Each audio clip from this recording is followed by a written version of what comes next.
Hello friends, कैसे हैं आप सब लोग। आई होप कि आप सब अच्छे होंगे। आज हम बात करेंगे विटामिन डी ड्रॉप्स के बारे में। क्या आप अपने शिशु को देते हो, न्यू बॉर्न बेबीज को विटामिन डी की ड्रॉप्स देते हो या नहीं देते हो? आप कमेंट सेक्शन में ज़रूर बताना।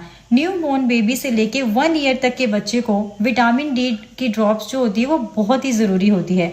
इससे बच्चे का शारीरिक विकास, जो हड्डियों की मजबूती होती है, बहुत अच्छे से होती है। तो जो विटामिन डी की ड्रॉप्स होती है, इसकी अमाउंट आपको जो डोज होती है वो डॉक्टर ही बताते हैं। तो जितना डॉक्टर बताते हैं आप उतना ही दें, उससे कम या ज़्यादा ना दें, इससे बच्चे को दिक्कत आएगी। क्योंकि डॉक्टर्स बच्चे के वेट के अकॉर्डिंग ही भी मेडिसिन देते हैं शिशु को, तो आपने ध्यान से देनी है। और एक ही टाइम आपने सेट रखना है कि बच्चे को शाम के टाइम देना है डिनर के बाद, तो डेली बेसिस पे आप दे सकते हैं। जब भी आप बच्चे को ब्रेस्ट फीड करवाएं या स्पून फीड करवा रहे हैं या फिर बच्चे को बॉटल फीड करवा रहे हैं, हमेशा आपने ये याद रखना है कि बच्चे को बर्प जरूर करवाना है। डकार बहुत ही इम्पॉर्टेंट है बच्चे के लिए।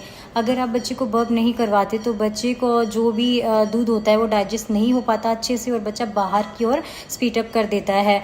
तो अगर बाहर की ओर निकालता है तो सम टाइम क्या होता है, बच्चे की सांस की नली में भी फंसने का डर रहता है, तो इससे बच्चे को बहुत प्रॉब्लम होगी। तो इसलिए बच्चे को हमेशा 10-15 मिनट तक शोल्डर पे लेके डकार ज़रूर दिलाएं, ताकि बच्चे को जो फीड दी है डाइजेस्ट हो जाए और बच्चा अच्छे से डकार ले और बच्चे को कॉलिक पेन भी ना हो। कॉलिक पेन मीन्स कि बच्चे को जब बच्चे को डाइजेस्ट नहीं होता है तो बच्चे को गैस की समस्या ज़्यादा बढ़ जाती है और बच्चे को बहुत ज़्यादा पेट दर्द रहता है और हमें नहीं मालूम पड़ता बच्चा किस वजह से रो रहा है। इसलिए ध्यान दें, कोई भी फीड करवाएं बच्चे को बर्प जरूर करवाएं। Thank you. क्या छोटे बच्चे को हिचकी आना नॉर्मल है?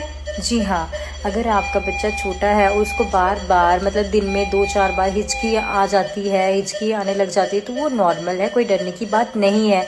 आपके बच्चे का जो डाइजेस्टिव सिस्टम है वो अच्छे से अभी मैच्योर नहीं हुआ है, धीरे धीरे मैच्योर हो जाएगा और धीरे धीरे जब बच्चा बड़ा होगा तो वो बिल्कुल ठीक हो जाएगा। डरने की बात कब है? जब बच्चे को 10-15 मिनट से ज़्यादा हिचकी कंटिन्यूसली रह रही है, तब आप अपने डॉक्टर से ज़रूर जांच करवाएं। बच्चे को काफ़ी ज़्यादा हिचकी रह रही है तभी, अदरवाइज थोड़ी बहुत हिचकी आती है तो कोई डरने की बात नहीं। क्या करें अगर बच्चे को बहुत ज़्यादा हिचकी आ रही हो? बच्चे को अगर 2-2.5 महीने के ऊपर से बच्चा है, मतलब 3 महीने का है, 2.5 महीने का है, तो बच्चे को पेट के बल लिटा सकते हैं आप। बच्चे को हल्का फुल्का फीड करवा सकते हैं, ब्रेस्ट मिल्क पिला सकते हैं, फॉर्मूला मिल्क थोड़ा सा पिलाएंगे तो बच्चे को हिचकी बंद हो जाएगी। मदर फादर ये सोच के बहुत एक्साइटेड रहते हैं कि मेरा बच्चा कब चलना स्टार्ट करेगा। तो जानेंगे इस वीडियो में कि बच्चे को वॉकर हमें कब देना चाहिए। जैसे आपका बच्चा 6 महीने का हो जाता है या 5 महीने का हो जाता है तो हल्का फुल्का वो बैठना शुरू कर देता है, बट बच्चे की जो गर्दन होती है वो अच्छे से नहीं संभाल पाता है, वो अपनी नेक नहीं संभाल पाता है। तो हमने उनको कब देना है वॉकर? जब बच्चा अच्छे से अपना नेक संभालने लग जाए और अच्छे से बैठना शुरू कर दे, तब हमने बच्चे को वॉकर देना है। या फिर बच्चा जब आपका हल्का फुल्का खड़ा होके बेड के सहारे से, किसी चीज के सहारे से बच्चा चलने लग जाता है, तब भी हम बच्चे को वॉकर देना शुरू कर सकते हैं।